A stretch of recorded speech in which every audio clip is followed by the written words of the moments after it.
Bueno, así que lo primero que vamos a hacer es hacer ejercicios del tema 10. Este, y vamos a hacer el examen del año pasado. Lo primero tenemos este problema que nos dice que calculemos la fuerza iónica para una disolución 0,05 molar de cloruro de sodio y para una disolución de sulfato de sodio, de la misma molaridad. Así que vamos a hacer primero para el cloruro de sodio, que hacemos el análisis de los moles que tienen o de coeficientes estequiométricos de cada uno, en donde vemos que el coeficiente estequiométrico para el sodio es 1, para el cloro es 1 igualmente, y las cargas para el sodio es +1 y para el cloruro es -1.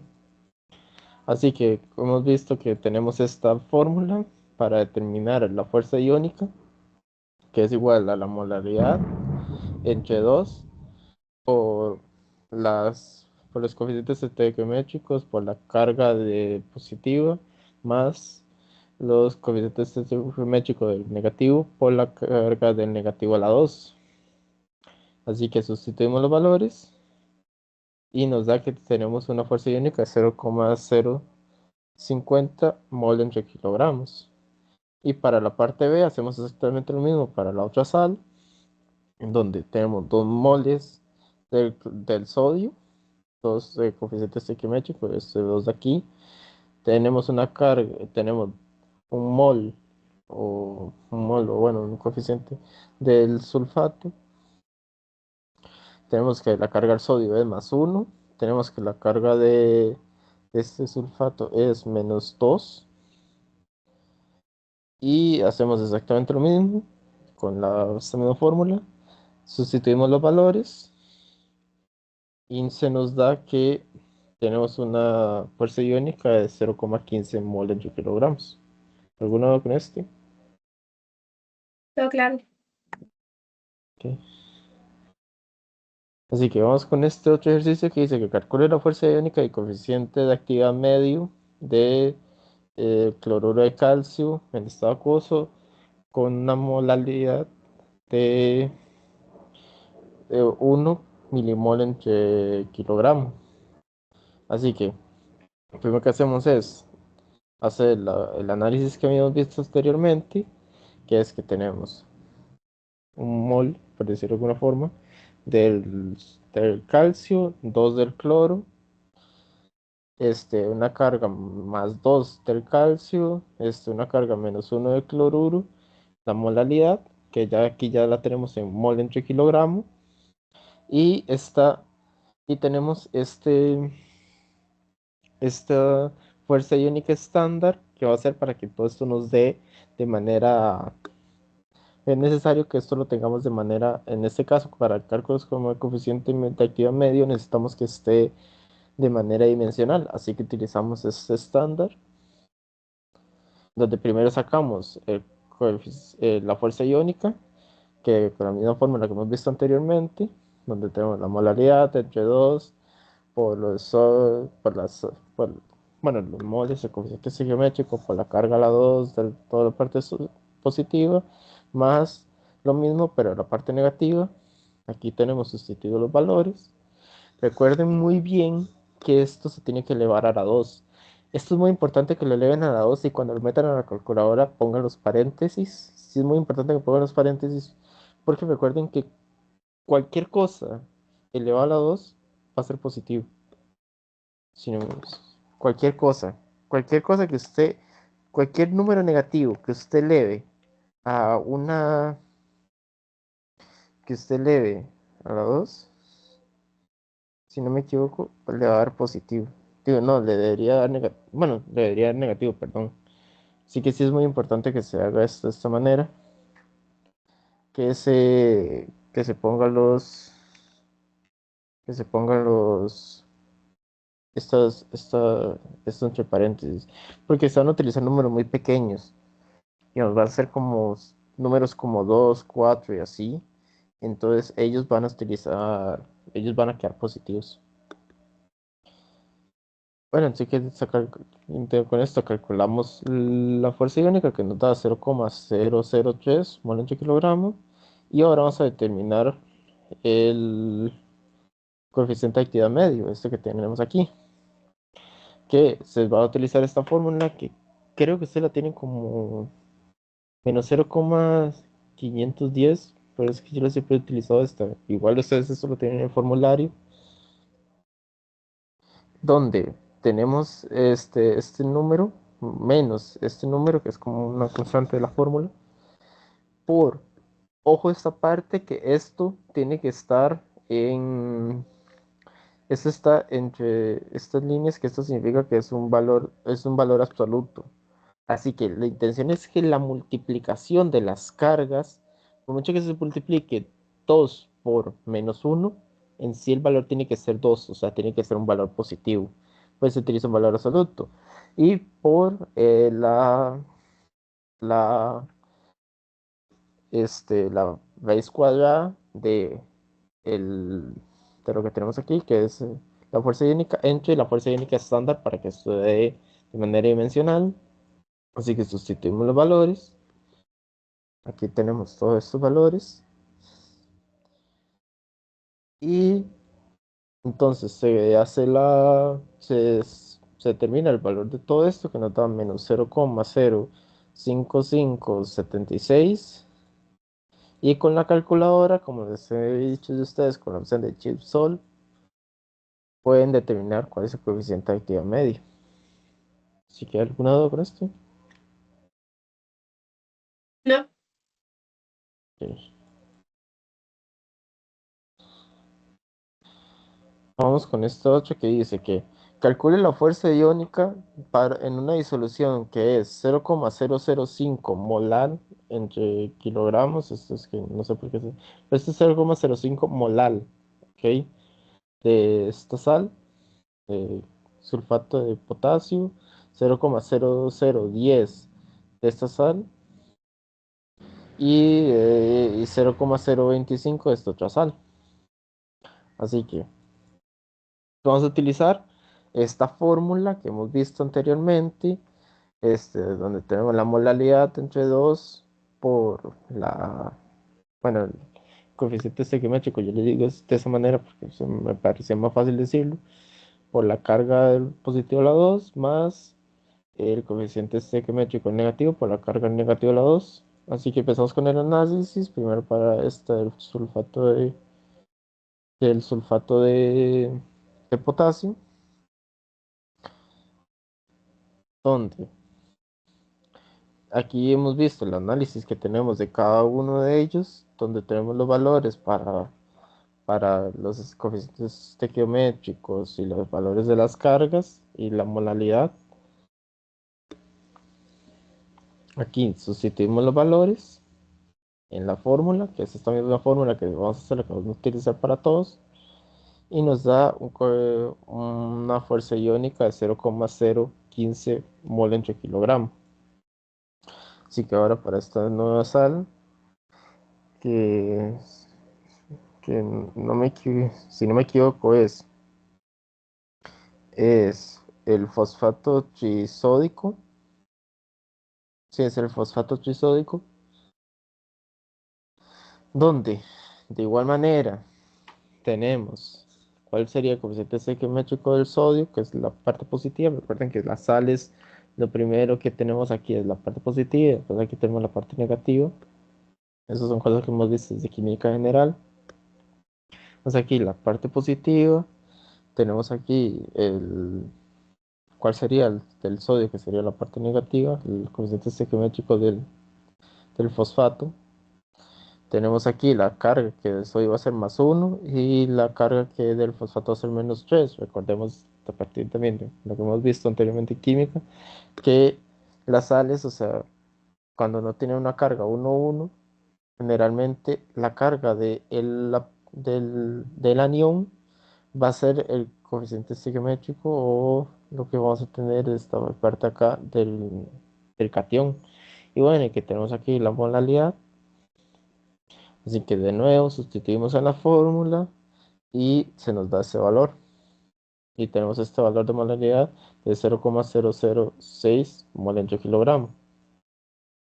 Y para el cloruro de magnesio, de igual manera, tenemos el análisis previo, donde tenemos cuál serían los moles, o bueno, el coeficiente en realidad no es el coeficiente estequiométrico, pero es como, ¿cuál sería como sí, es que yo lo veo así, pero básicamente que tenemos un mol de calcio por 2 de cloruro, así que vas a tener el magnesio, que sería el valor de 1, el del cloruro, que sería 2 por este 2 que tenemos aquí, que la carga del magnesio es más 2, así que tenemos un valor de 2, y la carga del cloruro es un valor de 1, menos 1, perdón, que tenemos entonces el valor de menos 1, y que la molaridad es igual a 0,025 mol entre kilogramos. De igual manera, sustituimos estos valores en la fórmula y nos da que tenemos un coeficiente, una fuerza iónica, perdón, de 0,0075 mol entre kilogramos. Ahora, recuerden que nos está diciendo que una disolución que es cada uno de estos, así que nosotros tenemos que determinar una fuerza iónica total. Así que para la fuerza iónica total, lo único que hacemos es que sumamos todas las fuerzas iónicas anteriormente que habíamos determinado y nos da una fuerza iónica de 0,0285 mol entre kilogramo. ¿Alguna duda por esa parte? No, Ok. Vamos con el siguiente ejercicio, que dice, utilizando la ley límite de Debye-Hückel, que bueno, es la fórmula que hemos estado viendo para el coeficiente de actividad medio.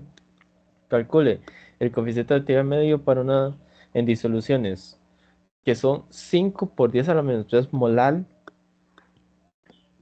de cloruro de potasio, de nitrito de calcio, si no me equivoco es eso, y sulfato de zinc. Y suponga que es una solución completa en las disoluciones. Así que, primero hay que ver esta fórmula. Nosotros tenemos esta fórmula para poder determinarlo. Ahora, otra fórmula para poder determinarlo es cómo sustituir este valor de M, este valor de molaridad, a cada uno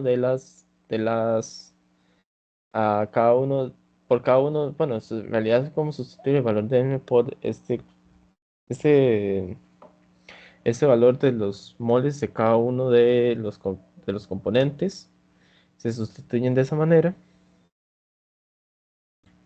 y que tenemos el valor bueno, tenemos esta fórmula que es la ley que es la ley de Debye-Hückel, para poder determinar cada uno que hemos visto anteriormente, para poder determinar cada uno de las bueno, para poder determinar el coeficiente de actividad medio, y que el valor para este fuerza iónica estándar es igual a un mol entre kilogramo, porque recuerden que el coeficiente de actividad medio va a tener que ser un valor adimensional, entonces vamos a necesitar que sea de esta manera. Así que la ventaja de poder utilizar esta manera es que es como una forma de hacerlo. También se puede haber determinado de esta otra manera, con esta otra fórmula. Pero esto es como una parte. A mí en lo personal me gusta más esta fórmula. A mí en lo personal, y es la que les recomiendo que utilicen esta fórmula, porque es sencilla de utilizar. Porque podemos ver nada más cuáles serían los moles de cada uno de los componentes en estos casos y las cargas. Pero esta otra fórmula también se puede utilizar donde la ventaja es que las modalidades van a ser exactamente las mismas para la parte positiva y para la parte negativa. Y nada más tenemos los valores de las cargas. Por ejemplo, para la parte A, que era la solución de cloruro de calcio, de cloruro de potasio, perdón, vemos que las cargas son este 1 para positivo y menos 1 para la parte negativa. Así que se sustituyen todos estos valores en la fórmula, se sustituyen de esta manera Y tenemos que para la parte A sería de 5 por 10 a la menos 3 mol en kilogramos. Ahora necesitamos sustituir estos valores que tenemos aquí ya con este valor de fuerza iónica para determinar el coeficiente estequiométrico. Coeficiente estequiométrico medio, que va a ser con la ley de Debye-Hackel, que nada más sustituimos los valores. Recuerden que esto está en, entre, en estas barras, que va a significar que es un valor absoluto. Y nada más sustituimos todos los valores que ya conocemos. Y nos da que con la calculadora, esta vez se hizo todo con la calculadora, a partir de aquí de ChipSol, tenemos un coeficiente estequiométrico medio de 0,92. Ahora, para la parte B, que es esta sal de nitrito de calcio, si mal no recuerdo, creo que sí, que es nitrito de calcio, pero si no para buscarlo un momento, porque sí, no, es nitrato de calcio, perdón, nitrato de calcio. Eh, Nada más, de igual manera, tenemos las mismas modalidades para la parte positiva y la parte negativa. Y nada más se ven las cargas, que esta vez calcio va a tener una carga más 2. Lo podemos ver principalmente por esta carga de aquí. Y que el nitrato va a tener una carga -1. Aquí en esta parte es muy importante que recuerden el tema de cargas, como se ha visto la parte de sales y así, que hemos visto que, bueno, obviamente las cargas de los aniones, vemos que depende del grupo químico en el que se encuentre, pero la parte ya de de otros aniones, como puede ser un nitrato, los sulfatos, sí es verdad que se va a tener que saber un poco, eh, digamos, se va a tener que saber un poco se va a tener que saber un poco sobre la parte de recordar cuáles son los valores de más o menos cuál serían los nitratos, los sulfatos y así. Así que bueno, de igual manera, tenemos todos los valores de esta parte, los sustituimos en las fórmulas y ya cuando los sustituimos en la fórmula nos da que tenemos un valor de fuerza iónica de 0,0125 mol en kilogramos. Sustituimos estos valores, que ya con esta nueva fuerza iónica, y todos estos nuevos valores de la parte B en la fórmula de Debye-Hackel, y con la calculadora terminamos el coeficiente de actividad medio, que es igual a 0,769. Así que ya nomás nos faltaría la del sulfato de zinc, que lo tenemos acá, que de igual manera tenemos las modalidades de 5 por 10 a menos 3 y esta que es 5 por 10 a la menos 3 mol en kilogramos para la parte positiva y la parte negativa. Tenemos las cargas del zinc, que sería +2. Bueno, es recordar que, por ejemplo, acá una técnica puede ser que sabemos que el zinc está en el grupo 2. Así que al conocer que el zinc está en el grupo 2, bueno, en sí, el zinc es una, es una,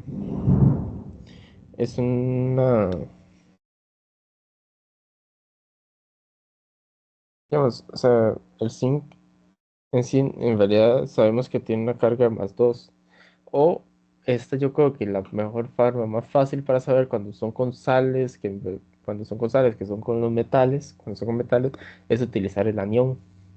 Para mí esta parte es utilizar el anión, que hemos conocido de gran manera que el sulfato tiene una carga -2. Así que vemos que al tener ambos la misma, vamos, al estar así de esta manera, significa que ambos tienen la misma carga. Así que nada más de aquí tenemos los valores de la carga con los valores de modalidades, sustituimos los valores en la fórmula y se nos da una fuerza iónica de 0,02 mol en kilogramos. Y ya con ya con ese valor de fuerza iónica, sustituimos los valores en la fórmula de David Hackel y con la calculadora determinamos cuál sería la coeficiente medio, que sería 0,515. ¿Alguno de ese ejercicio? Oh, claro. Sí. Así que bueno, ya esos eran los ejercicios que nos traía como para la parte de, de, del tema 10, que la verdad, o sea, para mí ese tema 10 es como de los más sencillos que hay. Creo que ustedes también vieron otros temas ahí sobre este tema, así que también les recomiendo que vean que vieron ustedes con el profesor. Pero, o sea, yo esto es como lo que siento que les voy a dar por el momento, porque creo que con esto ya pueden estar muy preparados. Y si no, pueden revisar lo que va a pasar con lo que vieron con el profesor para ver lo de los demás temas de esa parte. Así que bueno, pasando eso, ahora vamos a realizar el examen del año pasado, porque esta tutoría también va a tener la parte como práctica de examen, donde lo primero que tenemos es esta parte de falso y verdadero. Mira, yo puse verdadero. Tenemos esta parte de falso y verdadero, en donde la primera que tenemos es esta frase, pues esta parte que dice que a mayor altitud, mayor punto de ebullición del agua. Sabemos entonces que esto es falso. ¿Por qué es falso? Porque a mayor altitud se reduce la presión atmosférica, ¿ok? Y en consecuencia se reduce el punto de ebullición, ya que el agua hierve a menor temperatura. Una forma que podemos verlo también es que eso se sabe que es falso por esa parte de diagrama de fases, que digamos, al tener mayor presión atmosférica en el suelo es mayor punto de ebullición. La fórmula que cuando yo hice el examen, ¿cómo me acordé yo de esto? Es que me acordaba que siempre se me había comentado que en la playa el agua es cuando hierve en sí a 100 grados Celsius, porque ahí está con la presión atmosférica como así de digamos, de una atmósfera.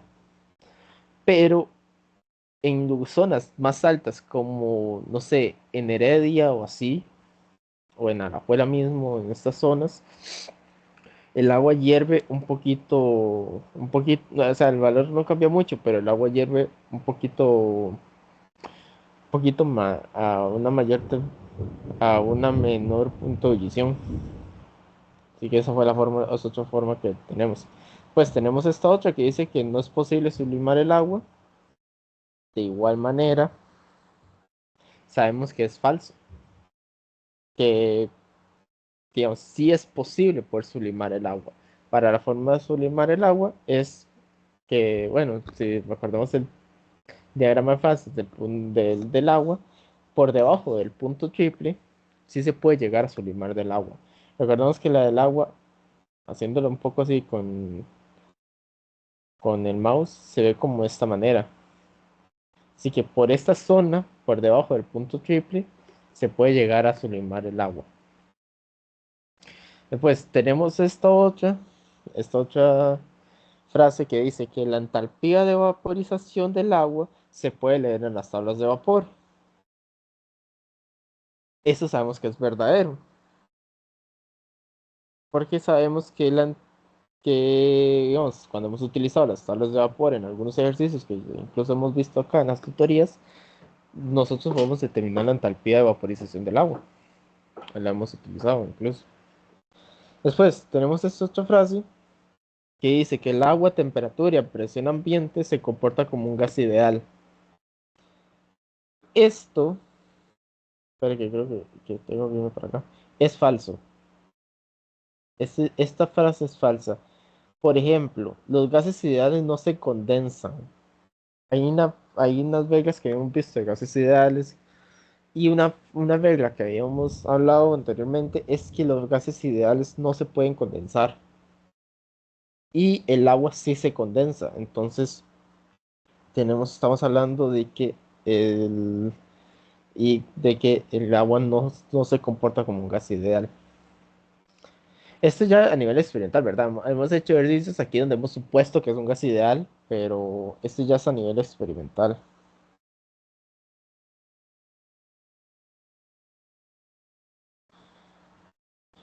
¿Ok? Tenemos esta otra frase que dice que el factor Z representa la desviación del comportamiento de un gas ideal. Sabemos que es verdadero. Esto es un poco como habíamos hablado de gases ideales anteriormente, que el factor Z era el que se comportaba como un desviamiento de gas, como una desviación del comportamiento del gas ideal. Ahora tenemos esto otro que se nos dice que el punto de reducido equivale a un vapor saturado. Esto sabemos también que es verdadero. Habíamos visto que cuando hemos hecho este tipo de diagramas, principalmente en la parte de punto de residuo, el punto de residuo es como esa línea superior que hemos estado viendo, que a veces en diagramas que se comportan, que son como, que se comportan que de esta manera, que la línea superior que tenemos acá equivale al punto de residuo. Bueno, dependiendo de qué forma estamos utilizando el diagrama, pero básicamente el punto de residuo equivale a un vapor saturado y el punto de burbuja, ya que estamos, equivale a a un líquido saturado. Tenemos esta otra que dice que el aire no es un ejemplo de una sustancia pura en sentido estricto. Esto es verdadero.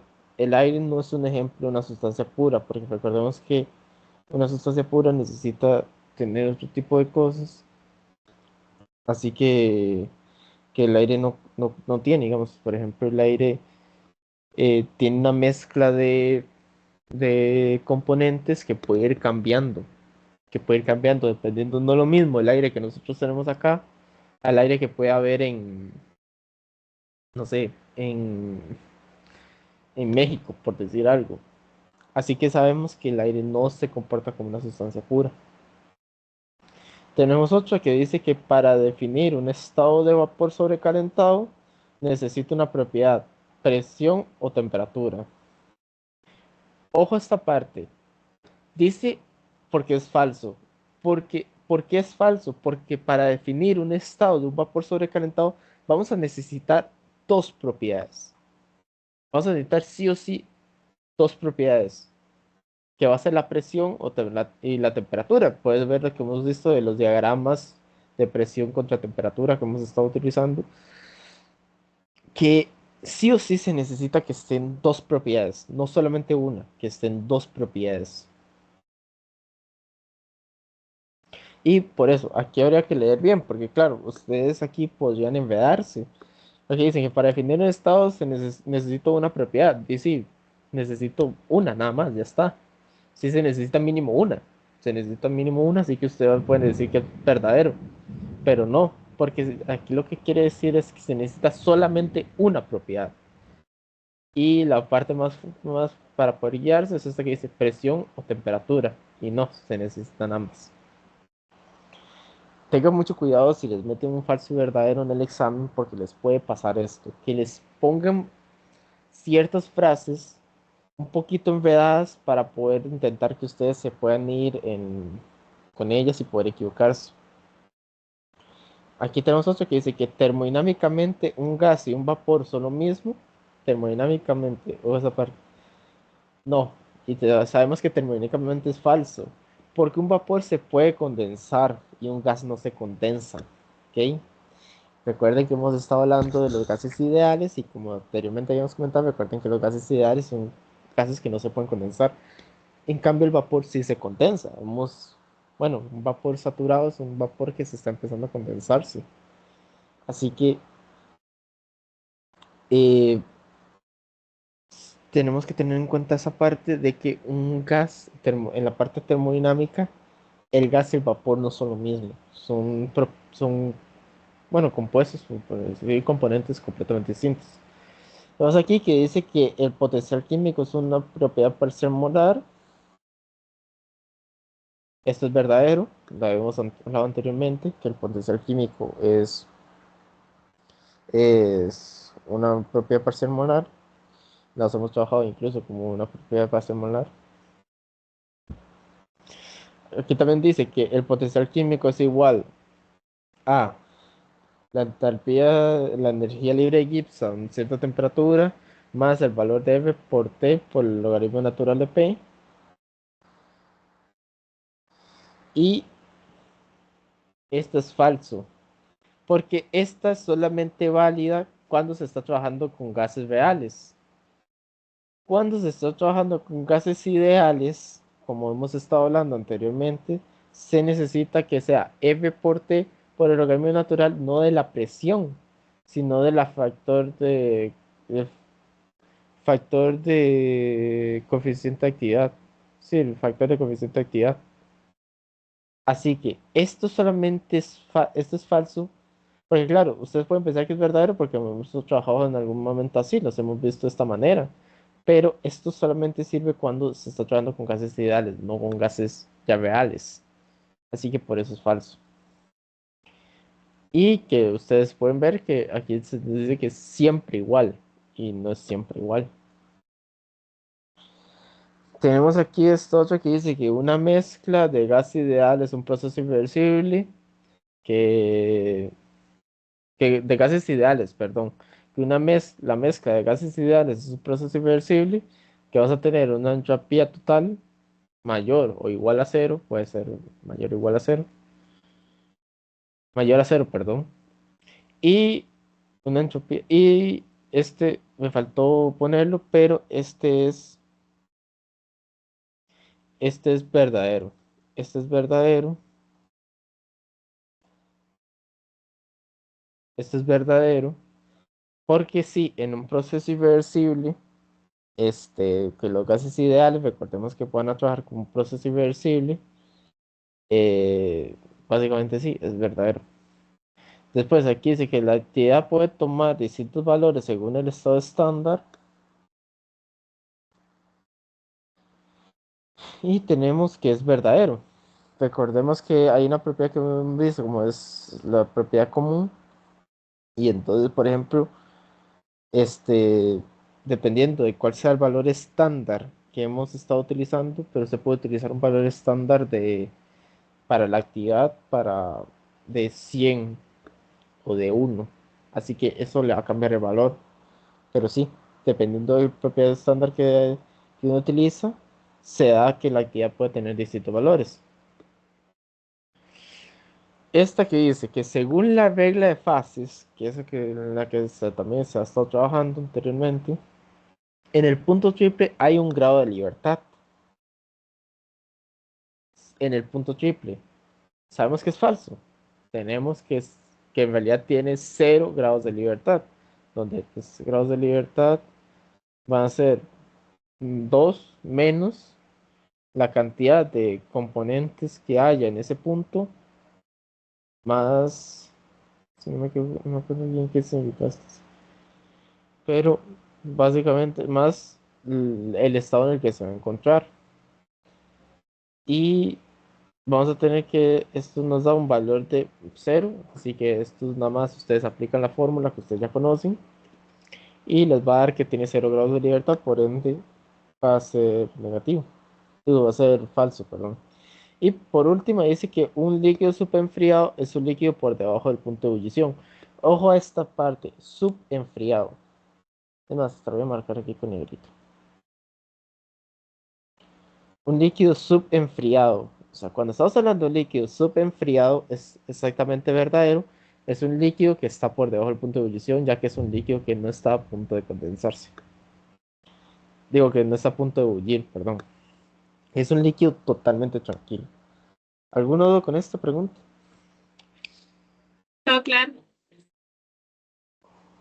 Ok, vamos con esta parte. Aviso desde ahora. Cuando yo hice esto en el examen fue un dolor de cabeza para mí. Muy estresante cuando no era tanto. Dice, de acuerdo con el diagrama, con el siguiente diagrama que corresponde al sistema acetona, que es el componente uno, y al N-hexano, que es el componente 2, de aquí lo vemos acá, conteste lo siguiente. Así que aquí tenemos el diagrama, ¿ok? Ojo a esta parte, aquí tenemos la temperatura, ok, esta parte es importante, aquí tenemos la temperatura, y aquí tenemos el X1 y el X y el Y1. Es decir, vamos a tener la parte para acetona, vamos a tener, digamos, este es el diagrama, pero aquí vamos a tener cuáles son los valores de X y de Y de la acetona nada más, no del otro, no del N-hexano. Así que esto puede ser clave para esto. Otra cosa que podemos ver desde primordialmente, podemos que forman azeótropo. Así que vamos a completar lo que decía. Lo primero dice, con base al diagrama TXY, indique las regiones de fase vapor y de fase líquida. Esto es muy sencillo. Tenemos que esta es la parte y esta es la parte TX. Esta es la parte que está líquida y esta es la parte que está en vapor. Esto es relativamente bastante sencillo. No sé si tiene alguna duda con esto. Todo claro. Ok. Ahora, con base en los puntos de ebullición, indique la sustancia menos volátil. Claro, aquí los tengo marcados. Esta es el punto de ebullición de la acetona. Y esta es el punto de ebullición del N-hexano. Ahora, ¿cómo sabemos por qué este es el punto de ebullición del N-hexano y por qué este es el punto de ebullición de la acetona? Primero que todo, veamos que la acetona, en este caso, todo acá, aquí, tenemos un XY o un X1 o un Y1 de igual manera, todo igual a 1. Es decir, aquí todo es acetona. En este punto de aquí todo es acetona. Y vemos que de aquí pasa de estar en estado líquido a estar en estado vapor. En este punto acá, donde todo es acetona, aquí pasa a estar en estado líquido, pasa a estar en estado vapor. Así que esta temperatura de acá va a ser el punto de la acetona, el punto de ebullición de la acetona. Y aquí vemos cómo sabemos que entonces que aquí es el punto de ebullición del N-hexano. Porque aquí no tenemos nada de acetona. Vemos que tenemos un X y un Y1, un X1 y un Y1, que van a ser los de la acetona, igual a cero. Así que sabemos que no tenemos acetona, sino lo que tenemos solamente es N-hexano. Y si subimos, vemos que el punto donde pasa el N-hexano de estar en estado líquido a estar en estado vapor, es decir, el punto de ebullición, bueno, hasta estado gaseoso, perdón, no estado vapor, sino estado gaseoso, está a esta temperatura. Es decir, vemos que la acetona va a tener una temperatura de ebullición menor. Así que, teniendo en cuenta que la acetona tiene un punto de ebullición menor del N-hexano, ¿cuál cree usted que es la sustancia menos volátil?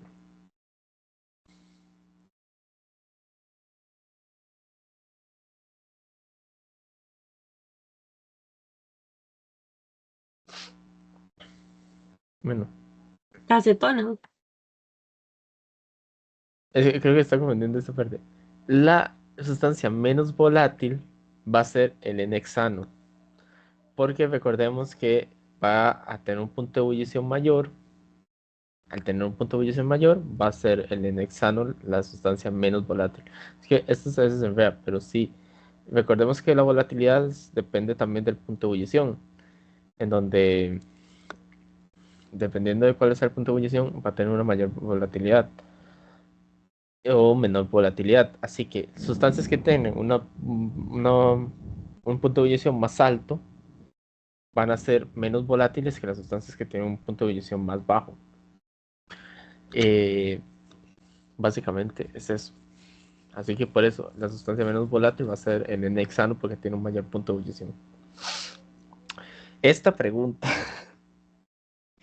esta pregunta, me acuerdo que cuando yo la hice, o sea, fui un enveo, me hice en el examen, obviamente la había tenido mala, pero Pero bueno, ahora vamos a explicarlo bien qué fue lo que sucedió. Dice, una solución, ahora sí voy a explicar bien cómo era. Una solución conteniendo una fracción molar de 0,8 de acetona, es llevada a estado de vapor saturado a 1,013 bares. Dicen en hebreo, me acuerdo todavía de esa parte cuando dicen en el examen. Dice, determine la fracción molar de acetona en la primera gota de rocío. ¿Ok? Aquí tenemos este diagrama. Más hasta lo voy a acercar para que lo veamos mejor. Y voy a incluso poner ya esto. El punto de rocío es igual al punto de vapor saturado. ¿Ok? Así que va a ser la línea anaranjada. ¿A qué me refiero con esto? Usted se viene, ¿cómo se hace esto en esta parte? Mejor les explico cómo se utiliza. Nosotros vamos a tener una fracción molar de acetona de 0,8. O sea, que nosotros nos ponemos en el punto 0,8. ¿Ok? Y lo que se nos está pidiendo es que determinemos la fracción molar de acetona en la primera gota de rocío. Es decir, en esta línea anaranjada de aquí. En esta línea anaranjada. Ahora, ¿cómo funciona esto? Si usted lo tiene en esta línea, usted marca la línea de la acetona y usted intersecta estas líneas. Usted intersecta esta línea, como esta línea verde acá, usted intercepta la línea donde pasa el punto del 0,8 de la acetona y la lleva hasta donde está el punto, donde está el punto azul. Está el punto azul de la otra parte, nomás hace una línea recta y listo. Pero siempre es importante llevarla hasta donde está el punto azul. Así que ya una vez con eso, usted puede marcar una línea en donde se intersecta esta línea que usted hizo aquí junto con, con esta línea donde se hizo aquí, donde se intersecta con el punto azul, lo marca, hace una, como lo sube básicamente, y empieza a contar cuadritos a ver cómo le puede dar. Y en este caso a mí me dio que aproximadamente iba a tener un valor de Y1, que hace la fracción molar de la acetona, en el punto de rocío, que va a ser donde está este punto anaranjado de acá, este punto de aquí, que va a ser esta misma línea de aquí, de 0,925. Ahora, ¿sí entendió esta parte? No, Que sé que es un error, es que de verdad lo digo. Sí. Básicamente, ¿cómo lo hacemos? Tenemos una fracción molar de 0,8 de acetona, ¿ok? Así que vamos al 0,8 de acetona, porque recordemos que estas son las fracciones molares de la acetona, y marcamos una línea, realizamos una línea. ¿Está bien? Hasta ese punto sí está bien, ¿verdad? sí, Ok. A nosotros se nos está pidiendo el punto de rocío, ¿verdad? A nosotros nos están pidiendo que determinemos la fracción molar en la primera gota de rocío a este vapor saturado. ¿Cómo lo hacemos? Nosotros determinamos esa línea, así que nosotros realizamos una línea horizontal en donde se intersecta la línea que hemos realizado del punto 8 de acetona junto con la línea anaranjada y la llevamos hasta el final. ¿Ok? Entonces, ¿qué hacemos esto? Nosotros, la línea que nosotros acabamos de marcar, esta línea verde, es horizontal que acabamos de marcar, porque es el punto donde se intersectan esta parte de aquí, donde se intersecta la fracción molar de 0,8 con la línea naranjada, que es la que indica el punto residuo, la llevamos hasta acá, y nosotros vamos a tener entonces una intersección entre la línea horizontal y la línea azul. Así que, ¿qué es lo que hacemos? En esa intersección realizamos una línea recta, lo más recta que se pueda, recomiendo que lleven regla por si acaso, recomiendo entonces que lleven regla por si acaso, realizamos una línea recta y empezamos a calcular más o menos dónde puede estar esa fracción molar de la acetona y vemos que como un valor aproximado de 0.9925. Y ahora sí que un poco más claro. Sí, gracias. Ok, porque sí, esa sé que es una pregunta. Lo peor es que es una pregunta que vale un punto y de verdad es complicada. Ok, aquí dice, a 63 grados, si la fracción de molar de la acetona en el líquido es 0.1, indique cuál es la fracción molar del N-hexano en el vapor. Así que, de igual manera, ¿ok? De igual manera, ¿cómo lo vamos a hacer? Nosotros, vea que nos están diciendo que la acetona en el líquido es 0.1. Así que lo primero que hacemos es agarrar el punto 1 y hacemos una línea recta. Y no es necesario llegar hasta el final porque recuerden que nos están hablando de a 63 grados. Así que, ¿qué hacemos? Nosotros vamos a tener una, a 63 grados, tenemos esta línea recta, no la llevamos hasta el final porque tenemos esta parte acá. Y se nos está pidiendo, ojo, que el N es sano en vapor. Ahora os explico cómo vamos a hacer eso. Entonces nosotros a 63 grados, lo que hacemos es que trazamos una línea horizontal hasta el punto donde hasta una línea horizontal, que es esta de aquí, de que es la línea que está a 63 grados de temperatura, marcamos una línea horizontal y la llevamos hasta acá, donde y realizamos otra línea vertical para poder ver cuál es la fracción molar de acetona en el punto anaranjado. ¿Por qué en el punto anaranjado? Porque recordemos que en el punto anaranjado se nos habla de la fase de vapor. Así que en el punto anaranjado nosotros hacemos una línea horizontal que nos va a dar una fracción molar de acetona 0.2. Entonces, nada más como hemos estado trabajando antes, que como lo hemos visto, entonces para poder determinar la fracción molar del vapor va a ser de 0.80 para el n-hexano, que es el valor que se nos está pidiendo. Porque va a ser uno menos la fracción molar de la acetona. Entonces va a ser uno menos 0.20 y va a ser igual a 0.80. Este sí quedó claro. O no sé. Todo bien, todo bien. Ok. Y ahora tenemos esta otra que dice que indique la composición de fase líquida de n-hexano que corresponde al azeótropo. ¿Qué hacemos? Venimos al azeótropo, vemos que el azeótropo se forma cuando estas dos líneas se juntan, ¿verdad? Habíamos hablado de eso anteriormente, que es cuando se forma un azeótropo es cuando se forma la línea que está en fase vapor y la línea que representa como la fase líquida. Es cuando se juntan es donde se forma el azeótropo. Así que venimos acá y entonces nada más marcamos una línea. A la hora de marcar una línea, empezamos a contar cuánto puede ser aproximadamente. En este caso, vi que aproximadamente puede ser 0.63 de que va a ser la fracción de molar de la acetona en esta parte. Entonces, ya sea en fase líquida o en fase de vapor, de 0.63. Así que hacemos exactamente lo mismo para la fracción molar de acetano de nexano, que va a ser uno menos la fracción molar de acetona, va a ser uno menos 0.63 y nos va a dar 0.37. Ahora, esto es muy visual y muy de llevarlo a ojo, ¿ok?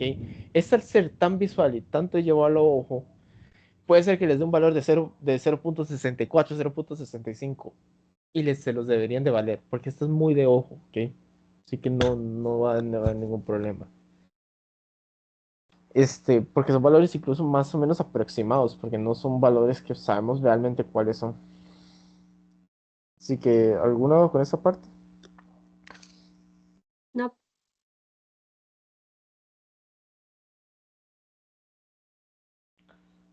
Ok. Ya vamos con los problemas, ¿ok? Para el examen. Ya vamos con los problemas de este examen. Y vemos los problemas y ya terminaríamos con la tutoría por hoy. Tenemos esta parte que dice Perdón. ¿Qué dice? La parte como desarrollo. Ahora, antes de que sigamos, voy a ver, voy a darles un consejo. Vea que esto vale 6 puntos, ¿ok? Esto vale un total de 6 puntos, o sea, vale bastante. Pero vea que eso está de hecho, distribuido en distintas partes. Esto valía un punto, me acuerdo. Esto, si no me equivoco, también vale un punto. Este vale un punto. Este vale un punto. Y este era el que valía dos. No me acuerdo cuál valía dos. Ah, este valía 2 puntos. Este valía 2 puntos. Este vale un punto. Los demás. Ok. Yo creo que para aquí los más sencillos son este. De hacer este. Y este incluso creo que es sencillo. Y este también.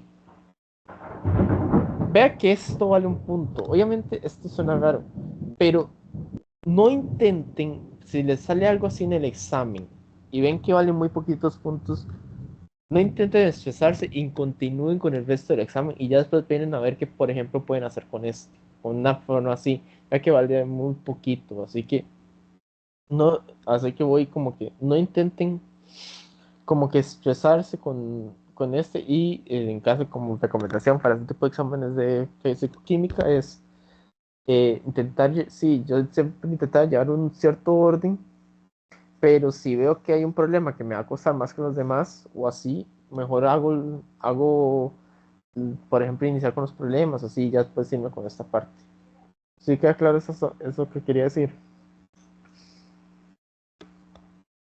Sí, Básicamente los que se les han comentado toda su vida, de que en exámenes, si ven una parte que es media enredada, como esto, que me acuerdo yo que cuando lo leí me quedé, pero como 10 minutos pensando que decía esta cosa, y es un error que yo cometí. Yo ahí en el examen, lo mejor que, porque eso sí, la verdad, no, en el momento no lo he entendido, así que eso fue un error que yo cometí. Yo mi consejo que les daría, por la experiencia propia que he tenido haciendo esto, es que ustedes continúen con el resto del examen y después pues, se vuelven a esta parte. En caso que les salga algo así que ustedes lo vean muy enredado, sí. En general, esto es algo que les puede servir para este y para cualquier otro examen que vayan a ver. Bueno, ya vamos como a la parte más de desarrollo, que si no me equivoco son 4 problemas. Sí, son 4 problemas. Donde primero que todo tenemos la temperatura de ebullición de hexano. Por alguna razón en ese examen se enfocaron en el hexano, no me pregunte por qué. De hexano a una atmósfera es de 68,7 grados Celsius. ¿Okay? La presión de vapor del hexano a 49.6 grados centígrados es 53,32 kilopascales. Y se nos pide entonces calcular cuál es el punto de ebullición del hexano a 70 kilopascales. Así que vamos a ir por partes. Lo primero que todo es anotar los datos. Así que tenemos que la presión 1 que vamos a tener va a ser igual a una atmósfera que es igual a 100,3 kilopascales, que la temperatura 1 va a ser esta temperatura de acá, que es igual a 68,7 grados Celsius, que es igual a 341,85 Kelvin.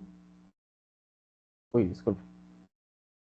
De que la presión de vapor del hexano a 49 grados es, 49,6 grados es 53,32 kilopascales, así que eso sería la presión 2. Tendríamos la temperatura 2, que es igual a 49,6 grados Celsius, es igual a 322,75 Kelvin. Y tenemos la presión 3, que este es el punto de ebullición que nos están pidiendo, porque entonces tenemos esta otra presión 3, que va a ser esa presión, entonces se nos está pidiendo esa presión con esa temperatura. ¿Okay? Se nos está pidiendo esta temperatura a esta presión, perdón, de 70 kilopascales. ¿Cómo lo vamos a realizar? Con la ecuación de Clausius-Capeyron. Pero ojo con esta parte. Nosotros tenemos esta ecuación de Clausius-Capeyron, ¿verdad? que dice que el logaritmo natural de presión a la 2 de presión 2 menos entre la presión 1 es igual a menos delta H vaporización entre R por este 1 menos 1 entre la temperatura 2 menos 1 entre la temperatura 1. Y vamos a sustituir los valores, ¿ok? Tenemos logaritmo natural de la presión 2 entre la presión 1 es igual a menos delta H vaporización entre R por 1 entre la temperatura 2 que tenemos hasta aquí, menos 1 entre la temperatura 1. Ahora, ¿qué podemos hacer nosotros? Vemos que se está trabajando todo momento con el hexano, ¿verdad? Así que al estar trabajando todo momento con el hexano, ese valor de delta H vaporización no va a cambiar, sin importar que, bueno, sí puede llegar a cambiar, pero este factor de aquí va a ser como un valor constante, ¿ok? El delta H de vaporización, pues sí cambia, pero en este caso lo vamos a trabajar como si fuese este valor de aquí como un valor constante. Así que, ¿cómo lo vamos a hacer? Determinamos cuál sería el valor de delta H de vaporización entre R. Esto sería entonces igual a menos logaritmo natural de 53,32 kilopascales entre 101,3 kilopascales entre 1 entre 322,75 Kelvin menos 1 entre 341,85 Kelvin. Y nos da que este valor de vaporización, de delta H vaporización entre F es igual a 3707 Kelvin. Sí se entendió esta parte que, digamos, que estoy calculando esto así, este valor de acá, esta parte de aquí. No, no, claro. ¿Ok? ¿Por qué calculé eso? Porque nosotros ahora vamos a detectar cuál sería esta temperatura Chess. Nosotros necesitamos cuál sería esta temperatura Chess, que es la temperatura a la presión de Chess, que es igual a 70 kilopascales. ¿Cómo lo vamos a hacer? De nuevo con la ecuación de Clausius-Capeiron, que va a ser logaritmo natural de la presión 3 entre la presión 1 es igual a menos delta H vaporización entre R por 1 entre la temperatura 3 menos 1 entre la temperatura 1. Ahora, vamos a utilizar este valor acá. Este valor porque a nosotros no se nos dio cuál sería la entalpía de vaporización. Así que para poder hacerlo, necesitamos hacer este factor. Así que aquí sustituimos los valores, que esto sería la presión 3, que sería igual a 70 kilopascales, entre la presión 1, que sería igual a 101,3 kilopascales, es igual a menos 3707 Kelvin por 1 entre T 3, 1 entre T3, temperatura 3, menos 1 entre 341,85 Kelvin.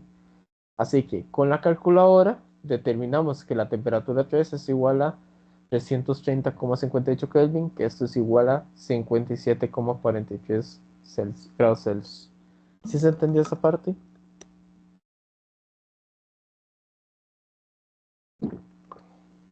Sí, Ok. Así que vamos a continuar.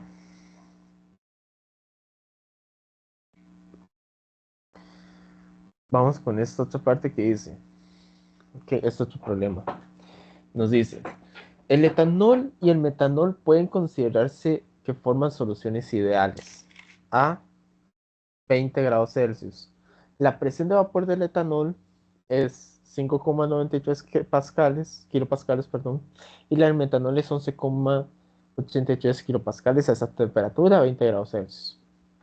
Bien, primero la parte A.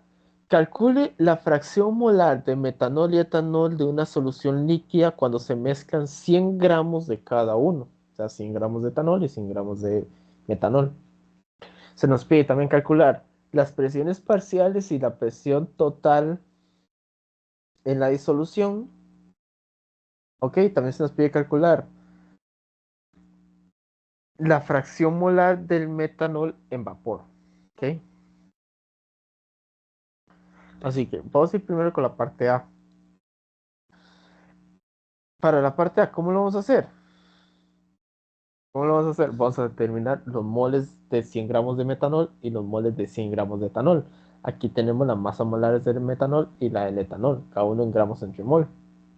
Así que esto sería igual a 100 moles de la masa, porque esto es igual a la masa, los moles del metanol va a ser igual a la masa del metanol entre la masa molar del metanol.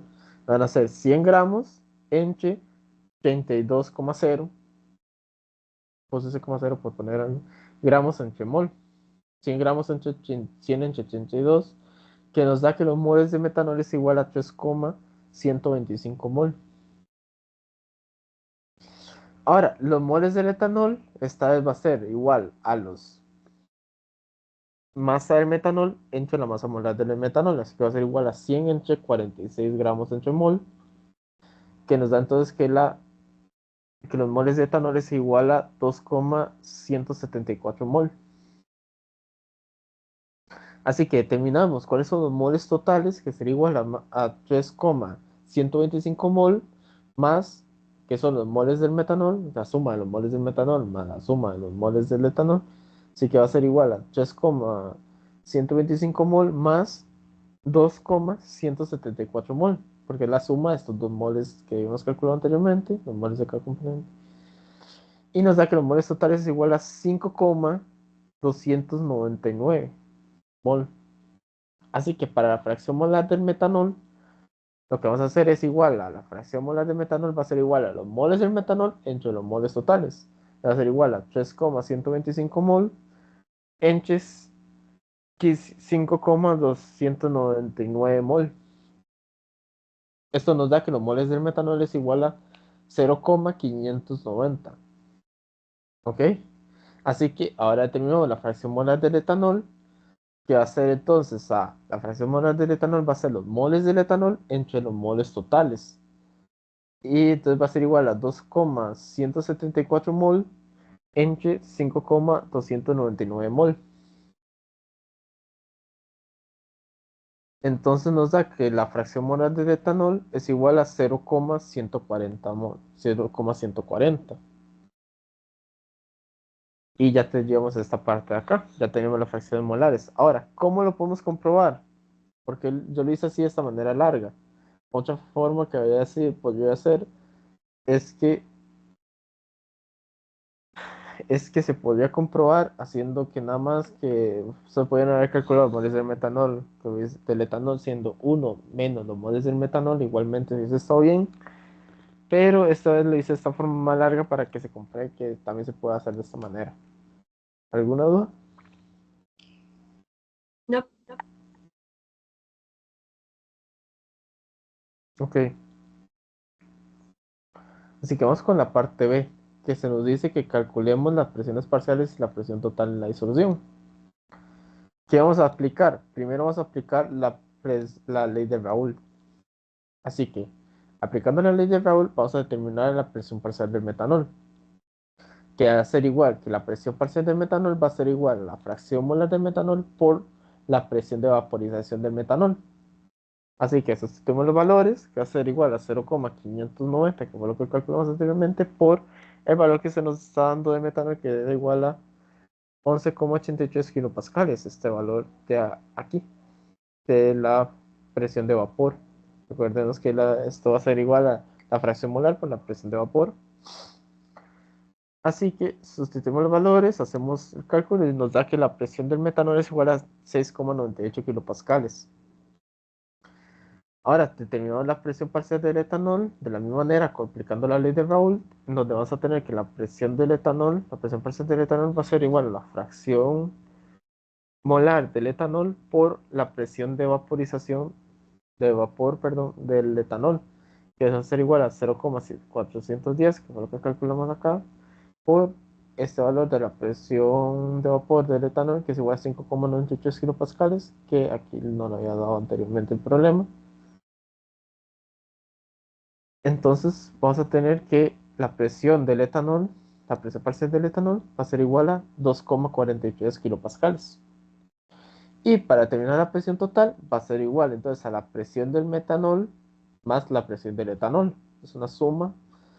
Entonces, tenemos que es igual a 6,98 kilopascales más 2,43 kilopascales, que fue lo que estuvimos calculando anteriormente, y nos da que la presión total es igual a 9,41 kilopascales. Así que, de nuevo, ¿alguna duda con esta parte del ejercicio por el momento? No, claro. Ahí. Y dice que la parte se dice que calcule la fracción molar del metanol en vapor. ¿Cómo lo vamos a hacer? Vamos a aplicar la ley de Dalton. Vamos a aplicar la ley de Dalton, que nos dice que la fracción parcial, que la fracción molar del etanol en el vapor puede ser igual a que tenemos la presión parcial del metanol es igual a la fracción molar del metanol entre por la presión total. ¿Ok? Esta sería como la ley de Dalton para el metanol. Y nosotros lo que necesitamos es este valor de aquí. Así que la fracción molar en vapor del metanol es igual a la presión parcial del metanol entre la presión total, que va a ser igual entonces a 6,98 kilopascales entre 9,41 kilopascales.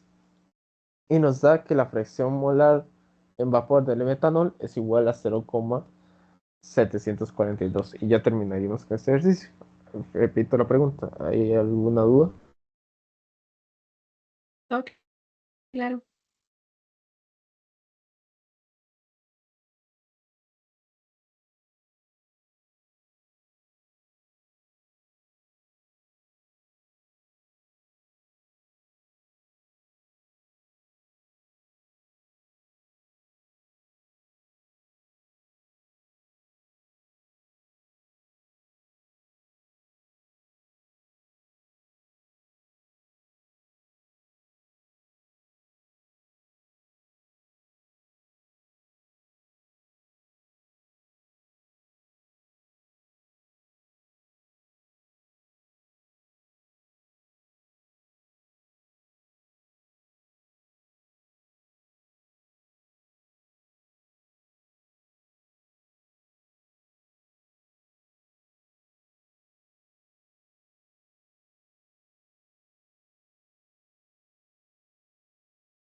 Ya voy, que estoy teniendo un pequeño problema con el Word. Ya casi empiezo de nuevo. Es que Ok, a mi computadora le pasa que cuando yo la tengo que tener conectada, así que cuando lo conecté,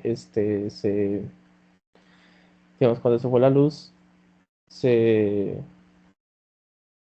se apagó y por alguna razón está como que al hacerse de esa manera tan drástica, creo que le está pasando que le está yendo como un poquillo lenta, pero yo ya voy.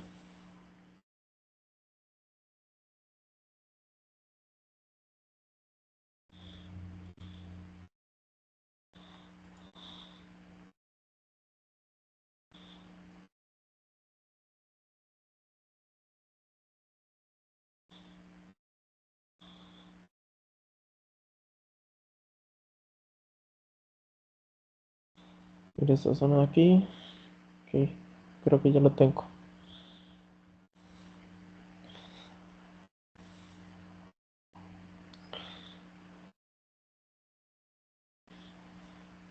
Ahí discúlpenme en el momento.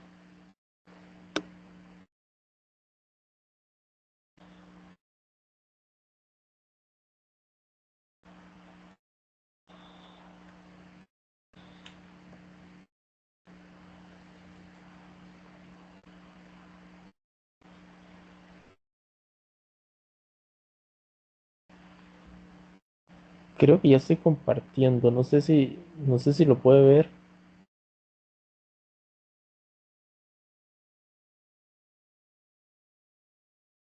sí, ya se ve. Ok. Ahí ve, creo que hemos quedado por esta parte, ¿verdad? Por este problema. Sí, Ok. ¿Todo claro con este problema? sí, todo bien. Ok.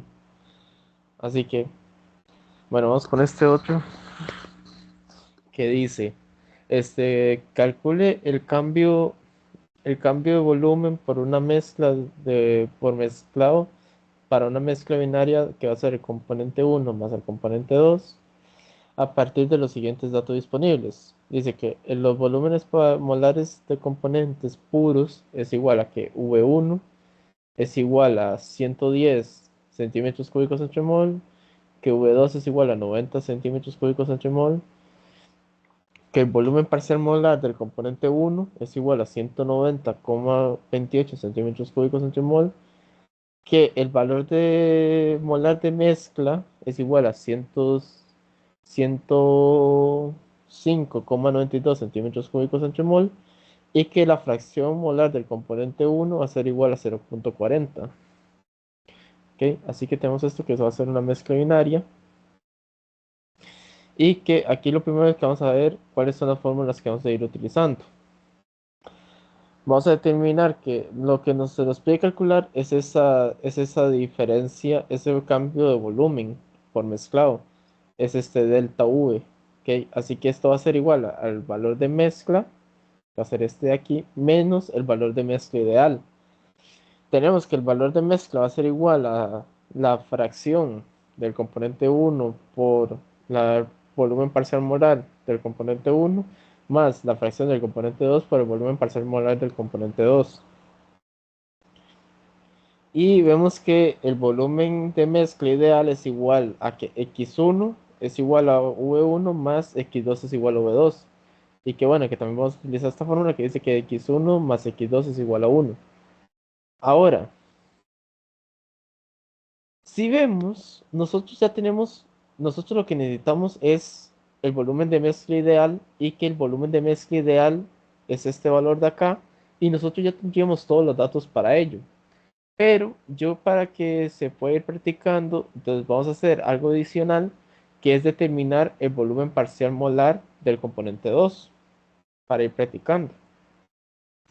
Así que para la fracción, determinamos primero la fracción molar del componente 2 que va a ser igual a uno menos la fracción molar del componente uno que hace igual entonces a uno menos 0,40, que hace igual a 0,60. ¿ok? Así que tenemos esta fórmula que es esta misma que vi acá, que es igual que el volumen de la mezcla es igual a la fracción molar de componente uno por el volumen parcial molar de componente uno más la fracción molar de componente 2 por el volumen parcial molar de componente 2. Así que ya con todos los datos que hemos determinado, sustituimos los valores, que ya los tenemos, sustituimos los valores y con la calculadora determinamos que el volumen parcial molar del componente 2 es igual a 49.68 centímetros cúbicos entre mol.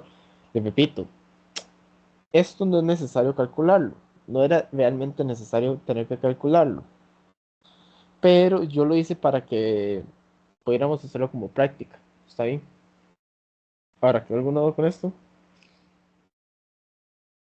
Oh, claro. Ok. Así que ahora sí vamos a ir a la parte que más nos interesa, que es primero determinar cuál es el volumen ideal de la mezcla. Es igual a x1 por v1 por los volúmenes de los componentes puros de cada uno de los componentes, del componente uno y componente 2. Así que va a ser x1 por el volumen del componente uno por el volumen del componente uno, digamos el volumen de sustancia pura, el componente uno, ¿vale? Más el componente 2 por el volumen de sustancia pura del componente 2, la fracción molar del componente 2 por el volumen de la sustancia pura del componente 2. Sustituimos los valores, igual entonces 0.40 por 110 como 110 centímetros cúbicos entre mol más 0.60, este valor de acá, por 90 centímetros cúbicos entre mol, que es este de aquí. Y nos da que el volumen ideal de la mezcla es igual a 98 centímetros cúbicos entre mol. Y determinamos el cambio de volumen de la mezcla. Así que tenemos que el delta U es igual al volumen de la mezcla menos el volumen ideal de la mezcla. Así que ya sabemos que el volumen de la mezcla es igual a 105,92, que no se nos da el problema. Centímetros cúbicos entre mol menos 98 centímetros cúbicos entre mol. Y entonces que el cambio de volumen de la mezcla es igual a 7,92 centímetros cúbicos entre mol. Así que repito, ¿algún problema? ¿Alguna duda con este problema? No, Ok.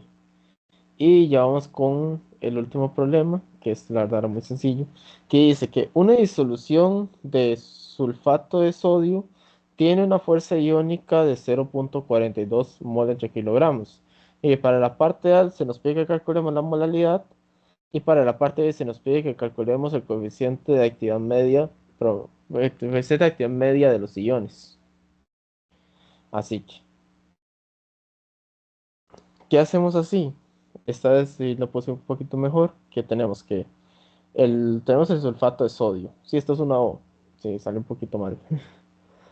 Dice que en los números de iones tenemos dos iones positivos y tenemos un ion negativo.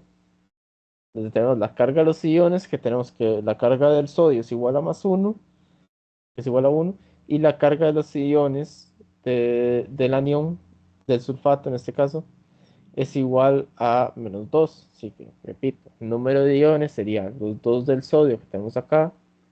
El del sulfato sería uno porque tenemos nada más un sulfato. Y que la carga de los iones del sodio tenemos un valor de más uno. Y de que el sulfato es un valor de menos 2. Ya con esto podemos determinar que la fuerza iónica también vemos que es igual a 0,24 mol entre kilogramos. Y que la fuerza iónica estándar va a ser igual a 1 mol entre kilogramo. Así que con esta fórmula, que ya hemos visto antes, que la fuerza iónica es igual a la molaridad entre 2 por este, los números de iones positivos por la carga de iones positivos a la 2 más el número de iones negativos por la carga de iones negativos a la 2. Así que sustituimos los valores en la fórmula de del número de iones y de fuerza ion y de carga de los iones. Y vemos entonces que todo esto parte de acá nos va a dar 6. Así que todo esto va a ser igual a que la fuerza iónica es igual a la molaridad entre 2 por 6. Por lo que, básicamente, este 6 se va a dividir con este 2. Así que la fuerza iónica, la fuerza iónica va a ser igual a 3 por la molaridad. Entonces, la molaridad va a ser igual a la fuerza iónica entre 3, que va a ser entonces igual a 0,24 mol entre kilogramos entre 3. Y nos da que la molaridad es igual a 0,08 mol entre kilogramos. ¿Alguna duda con esta parte? No. Ok, y para la parte del coeficiente de actividad medio, vamos a utilizar la misma fórmula de David-Hackel. Es igual a que el logaritmo en base 10 del coeficiente de actividad medio es igual a menos 0,509 por valores absolutos, las cargas de los iones, por la raíz cuadrada de la fuerza iónica entre la fuerza iónica estándar para que dé un valor adimensional. Así que sustituimos los valores que ya tenemos. Esta sería la carga del ion positivo, la carga del ion negativo, todo esto aquí me faltó poner la otra rayita de, del valor absoluto. Y tenemos acá bueno, esta sería básicamente la fuerza iónica entre la fuerza iónica estándar para que todo esto dé de manera adimensional. Nos da que el logaritmo natural del coeficiente de actividad medio es igual a menos 0,499. Así que para poder determinar el coeficiente de actividad medio va a ser igual, entonces se despeja. Esta vez hice todo el proceso de manera más larga, por decirlo de alguna forma. Lo despejamos. La forma de despejar un logaritmo natural es que sea 10 elevado a lo que es a lo que tenemos al otro lado. Así que va a ser igual a 10 elevado a menos 0,499. Esta es la fórmula para poder despejar un logaritmo natural. Esta es la forma. Y nos da que el coeficiente de actividad medio es igual a 0,317. ¿Alguna duda con esta parte? No.